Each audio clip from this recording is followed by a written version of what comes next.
It's the year 2023, and we've had a lot of great and legendary athletes. And even though we've had a lot of these great guys, we need to still understand that these guys make up the smallest 0.000001%. Their talent is unmatched, their hard work is also unmatched, and their charisma and likability is what separates them from the bunch. Their success and winning is what cements them in the history books. These guys become celebrities. They're constantly in the limelight. They are essentially deified, and we look to these people as an example for excellence. And just like many of us normies, these gods essentially decide that they also want to reproduce. They create offspring, and immediately this offspring is imbued with an unimaginable level of expectation. Now, whether or not these kids meet these expectations depends on a multitude of factors, but more often than not, they don't. And I have a theory. I have a theory that I would like to share with you all. In fact, you've already seen it. You might have already been onto it yourself, or you've seen it, but you haven't connected the dots yet. But I want to talk about it, and I want to tell you about this theory. This theory, of course, is the greater the father, the less great the offspring will be. But that's not all. I'm saying just as this is true, the greater the father, the less great the offspring will be, the opposite is also true. Yes, I'm also saying that the less great the father is, the greater the son will be. I'll explain, but first of all, I have some stipulations. When I say the less great the father, I'm not talking about like a normal person. I'm talking, of course, in the context of whatever league or sport that the father played in, as in the greater the NBA player is, the less great the son will be. The greater the Premier League player is, the less great the son will be. The greater the NFL player is, the less great the son will be, and vice versa. The father has to be mediocre in the context of making it to an exceptional level to begin with. I mean, to be honest, even a mediocre NBA player is still an exceptional basketball player. Even a mediocre NFL player is still an exceptional football player. A mediocre Premier League player is still an exceptional soccer player. But there are levels to this. If you imagine a spectrum where one side you have bad and the opposite side you have great, LeBron is obviously towards the great end. And a player like, I don't know, Josh Jackson is towards the bad end. Now, I believe you kind of understand what I'm trying to get at. So let's get into the first example, because I do plan on offering a multitude of examples in order to drive my theory in. Pause. We should obviously start off with an NBA player, because I've kind of been talking about NBA players for the most part. Now, Michael Jordan, you know who he is. The greatest of all time, 6-time NBA champion, 14-time NBA All-Star, 10-time NBA scoring champion, NBA Rookie of the Year, 2-time Olympic gold medalist, and of course, NBA Hall of Famer. He is without a doubt the greatest basketball player to have ever laced a pair of sneakers. His accomplishments are endless, and his dominance was timeless. Basically, from the minute he stepped foot into the NBA, he dominated. It is in my belief that Michael Jordan was a natural anomaly. He was strictly, and I mean strictly, put on this earth for one purpose and one purpose only. That is to be the greatest basketball player of all time. No, seriously, I want you to think about this that I'm about to tell you right now. First of all, Michael Jordan's father was 5'9", or somewhere around that. His mother was listed around like 5'6". So, and if we know that height is a lot based upon genetics, then he has no business standing at 6'6". That's insane. His older brother, Larry, the one that you know because of the stories, is listed as 5'9". So that would mean that no one in his family stands above 6 foot tall. So how did he end up growing to be 6'6"? Now, his dad was a mediocre baseball player. And of course, I can make the argument that his dad was not great at sports, and he managed to have a son who was exceptional at a sport. But I'm not going to use that one because, frankly, It's kind of too easy and it doesn't drive my point in, as well as the other examples that I'm going to have in this video. What I'm trying to say is that Michael Jordan was an anomaly. He was a natural mistake. How did this guy who came from a mediocre, normal, run-of-the-mill family in suburban North Carolina end up becoming the greatest athlete to have ever played a particular sport? That's what I want to know. So allow me to make my points about this theory. So when we look at the greats, we look at them and we look at their offsprings and we assume, well, their kids should be as great, if not better, because we are under the assumptions that genetics will do its thing. We look at the kids and we go, oh man, he's so lucky to be the son of XYZ. We say things like, well, if he gets XYZ from his pops, then he should be a great athlete and he should be great at this sport. But the reason why I believe this doesn't work is because these athletes are exceptions. These guys, like I said earlier, are natural abnormalities. The Jordan family genetics were supposed to be mediocre. They were supposed to be normal. Every other person in this family was normal, nothing crazy. And then we look at Michael Jordan, who stands out, and we see excellence. And we then assume that his offsprings should be excellent as well. However, he was created from the mediocre Jordan genetics. And these genes are pretty strong because out of the 4 children that Mr. and Mrs. Jordan had, only one of them became exceptional. And even he wasn't supposed to be that exceptional. So when Michael Jordan decided to have his kids, they were basically fucked. And as we know now, not a single one of them ended up being anything close to what he was. Not a single one of them ended up ever holding a candle to him and his accomplishments. So he ended up having 2 sons. And the expectation was for them to make it to the NBA and to be great players, like their father was. But as we know, they didn't even do that. They didn't even make it to the NBA. Why? Because they got the genes that they were supposed to get. In fact, they actually maxed out, if you think about it, because they're both above 6 foot tall. The older one is like 6'1", and the other one is 6'3". So, I mean, when you compare him to Jordan, they didn't meet the mark. But if you compare them to the Jordan family and the genetics, they would have stood out as well. They maxed out. But aside from the physical, we also know that the thing that separates Michael Jordan from the rest of the NBA players in history was his hard work, his dedication, and of course, his killer mentality. Now, this is something that you don't inherit from your parents. This is something that comes about when you're growing up, your upbringing. This is a switch that gets turned on as you are coming up in life. Some people get it, but the vast majority of people don't. In fact, I would say that there are people that get it, but they don't have the physical tools like he had. He was the perfect storm. Not only did he become a natural freak, an abnormality, by growing up to be tall and athletic, but he also got that switch with the mentality and the hard work and the competitiveness. As we know from his early life and his upbringing, he had these siblings and they would play sports, and we know the stories about him and Larry, how they would play basketball and he wouldn't take it easy on him and he would hate to lose. His mentality was shaped by these encounters that he had with his brother. These encounters, this mentality that he grew to develop, the hatred of losing and always wanting to win, would go on to shape his basketball career and his NBA career. Look, the Jordan family didn't grow up extremely poor, but they certainly weren't rich and privileged.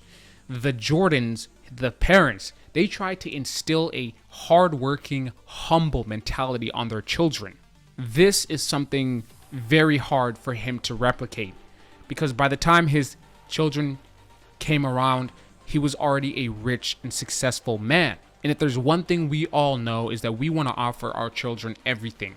I don't have any kids, but I know that most people, when they make it, they want to give their kids everything. especially if they grew up not having everything. And we also know that when a kid grows up in one of these cushy and easy life, it's hard for them to develop that mentality, that hard work, that drive, and that competitiveness that would later make them into the greatest of all time.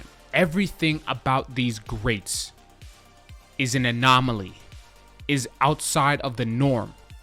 From their physical stature all the way to their mental abilities. Michael Jordan was 6'6".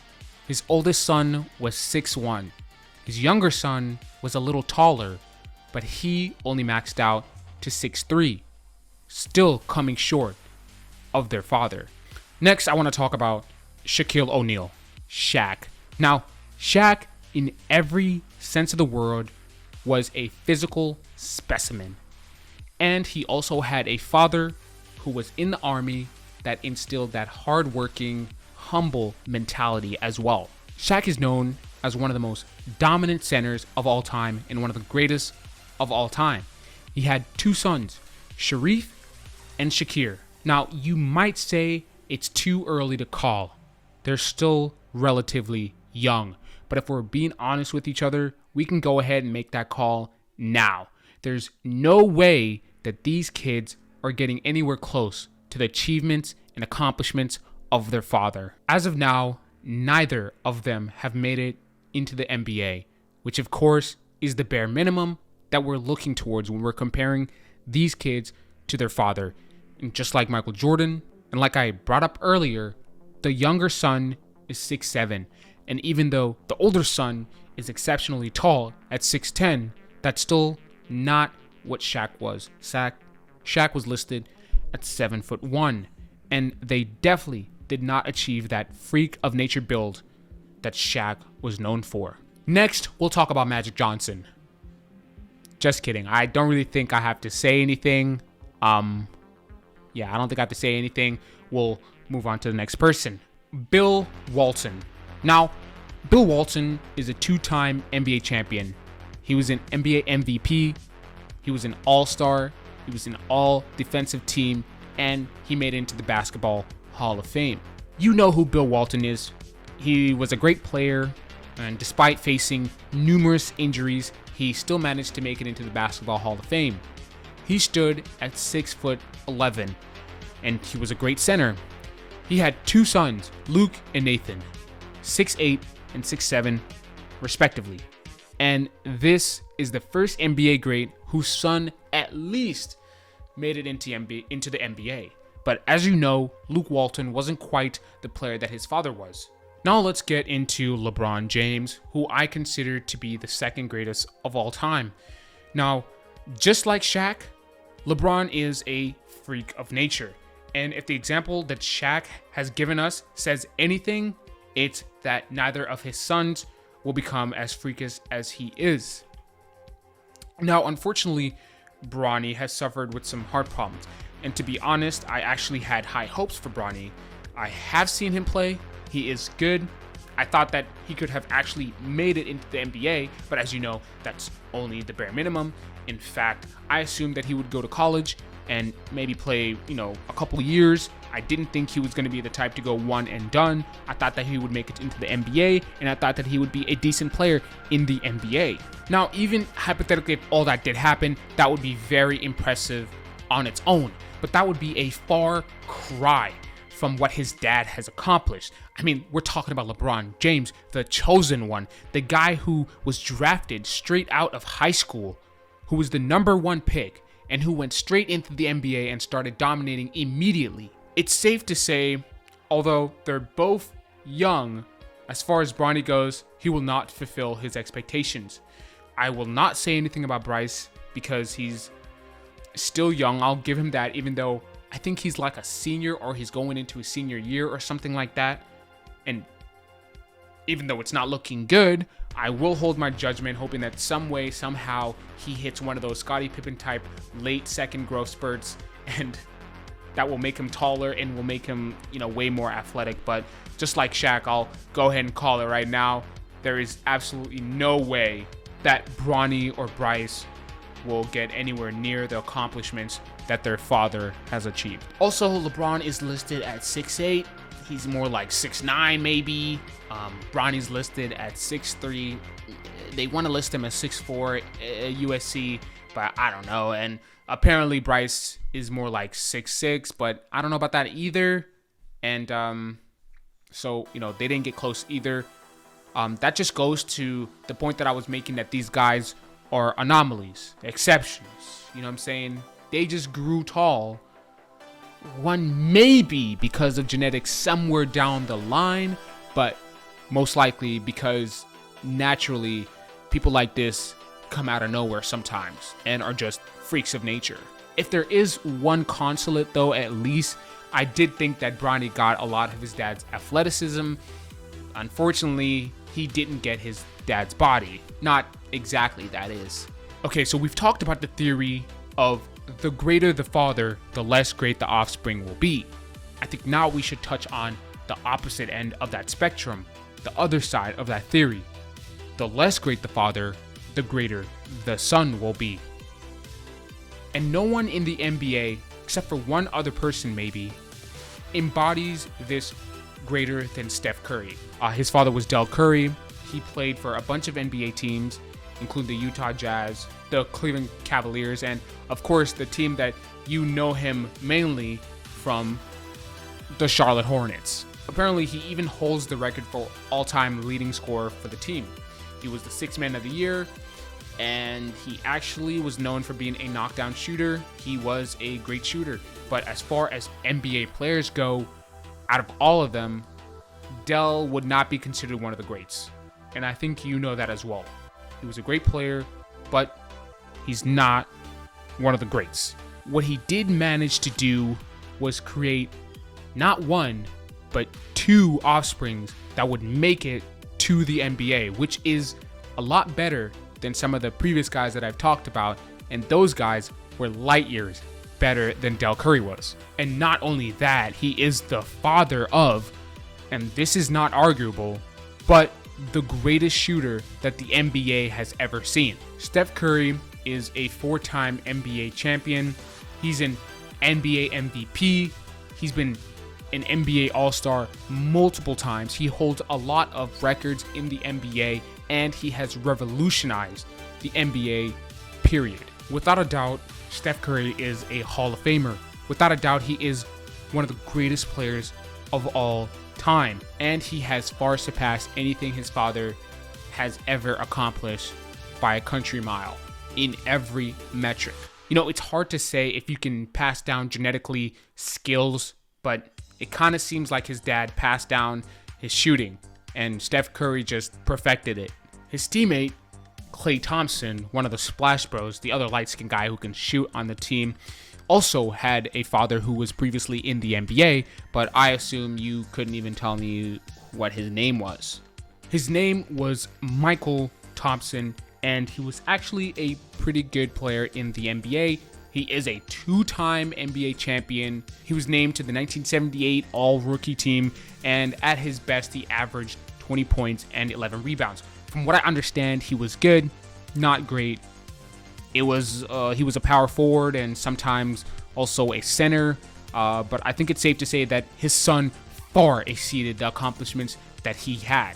Klay Thompson is known as one of the greatest shooting guards of all time. He's known as one of the greatest shooters of all time, period. But he's got twice as many championships as his dad. He's also a five-time NBA All-Star, and he plays a pivotal role in one of the most dominant dynasties that the NBA has ever seen in the past few decades. The other notable example of mediocre fathers creating great NBA players is, of course, the case of Joe Bryant and the late, great Kobe Bryant.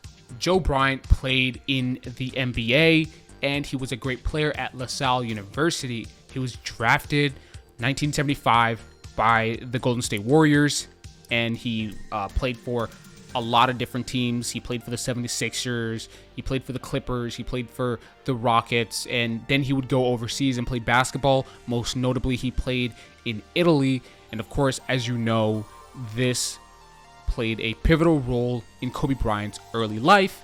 He spoke Italian, he went to an Italian school, He even played soccer. So, yeah.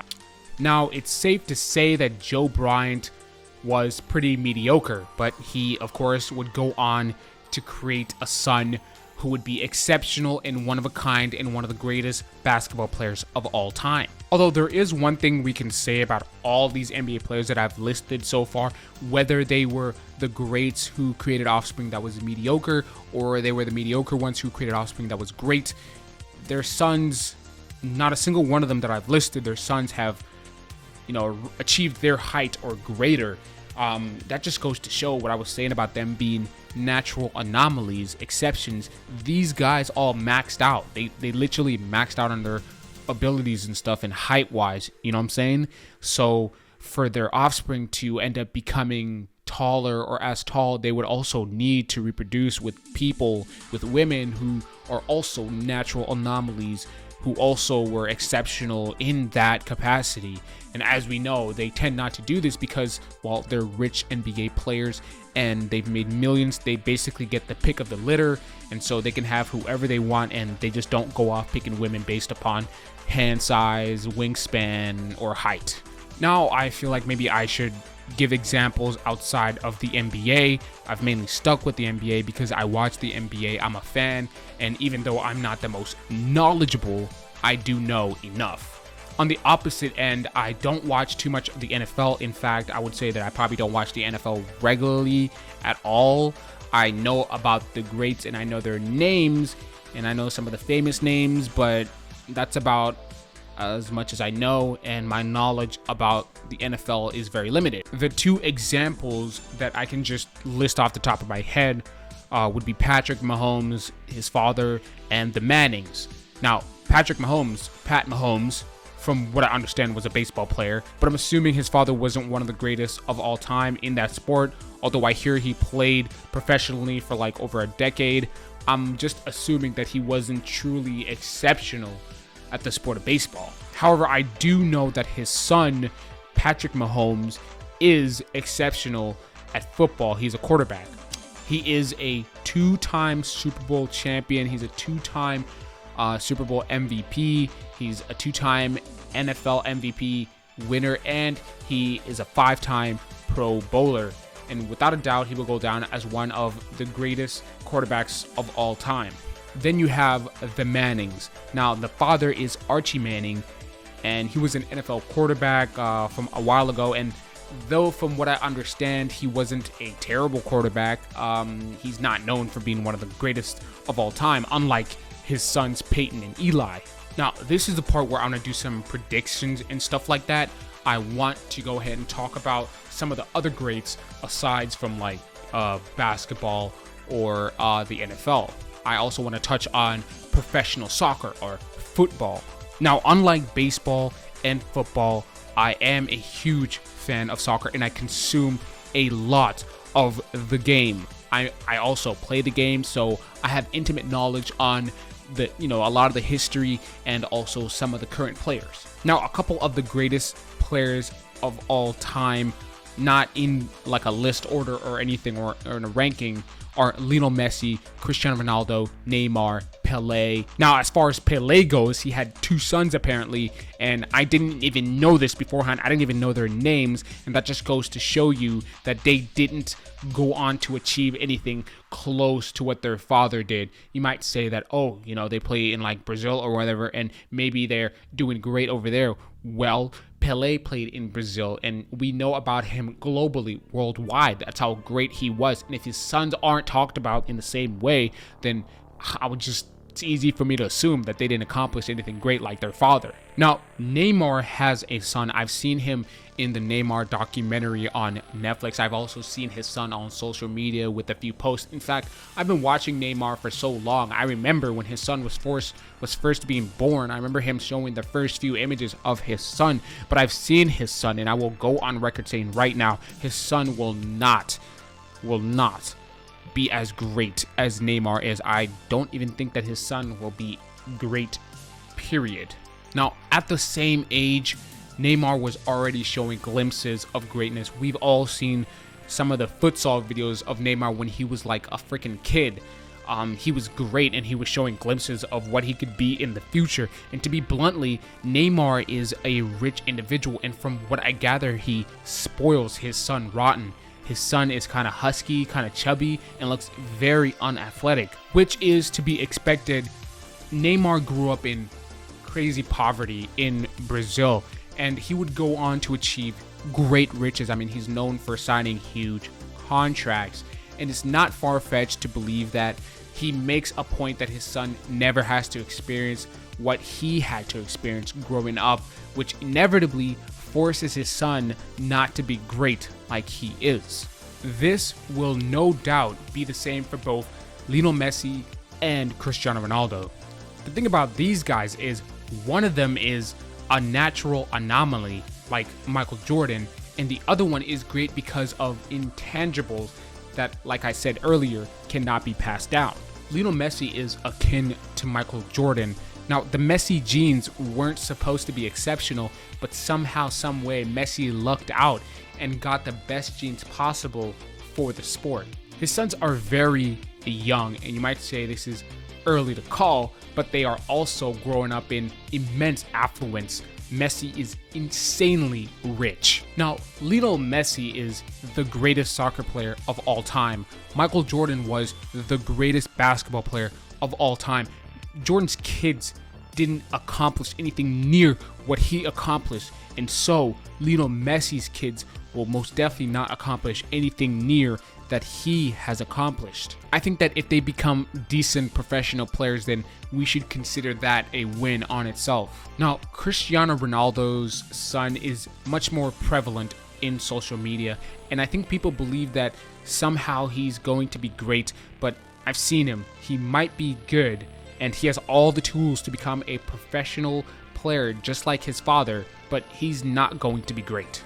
The thing that made Cristiano Ronaldo great isn't genetic. In fact, if we were to look at the genetics of Cristiano Ronaldo and the Ronaldo family, Cristiano is also one of those natural anomalies that I was talking about.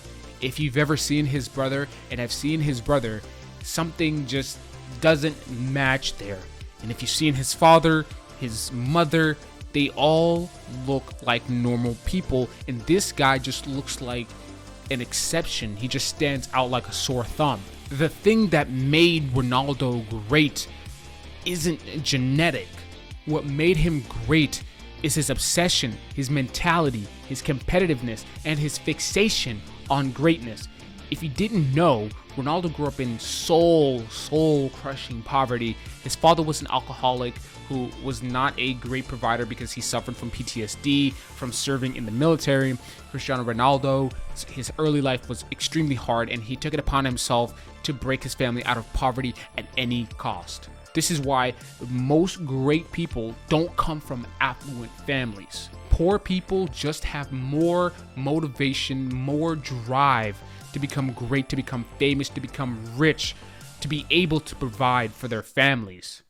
And just like Jordan, Cristiano Ronaldo, at some point in his childhood, he had a switch flipped that would make him extremely competitive, that made him hate to lose, that made him always want to be great. This is why Ronaldo is one of the greatest of all time.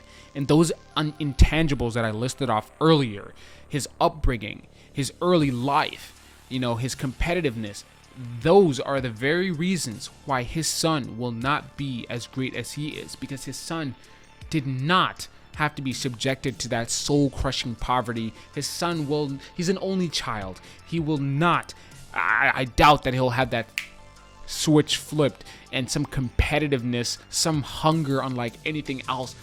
I truly believe that Ronaldo, Jordan, these guys have this competitive edge, this hunger, this mentality that only occurs out of a very, very, very, very small percentage of people.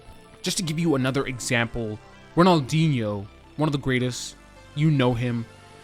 He also has a son, and I can tell you that his son will not be accomplishing as much as he has. In fact, I don't even think his son will be good. In fact, I don't even believe that his son will get close. Neither will Patrick Kluivert's son, or Zinedine Zidane's son, or George Weah's son, or David Beckham's sons or Paolo Maldini's son. Neither of these kids will be as great as their fathers. It's just too much expectation, and they just don't have what it takes. On the opposite end, with the mediocre fathers who ended up having sons who were great, we have guys like Alexis McAllister, Giovanni Reyna, Xabi Alonso, and Christian Pulisic. Believe it or not, Neymar, his dad was also a player. And look at Neymar, his dad was a mediocre player. Obviously, if you've watched the documentary, he didn't even get close to what Neymar has done. And of course, Erling Braut Haaland, his dad played for the Premier League. His dad was a professional, but his dad was not prolific like he is. This is just to name a few. So in conclusion, my theory, and like I said, this isn't something new. Great players will inevitably have sons who will not be great. It could just amount to as simple as they're great. Most people will not achieve what they will achieve. You would think that their sons have the best opportunity to do so, but this is not the case because of some of the things that I mentioned. We have the natural anomaly thing. Even within their families, these guys stand out. They didn't get genetics from their parents that are just great. They got the genetics, but somehow, somewhere, there must have been some ancestor who was this exceptional athlete that they got it from. There's also the intangibles, like I talked about. There's the mentality. This is all stuff. There's the growing up in poverty and just having the hunger and the drive. This is all intangible stuff that you don't pass on genetically because they grew up in this and they lifted themselves out of it. Now they're no longer poor. Their kids aren't poor. Their kids don't have to lift themselves out of anything. They don't have to prove anything. But also we have the opposite end of that spectrum with the mediocre players. I think it's a general rule of thumb. The more mediocre you are and you end up having a kid, your son will most likely make it to the NBA and also be great, probably be better than you. So that's been my theory. Let me know what you think.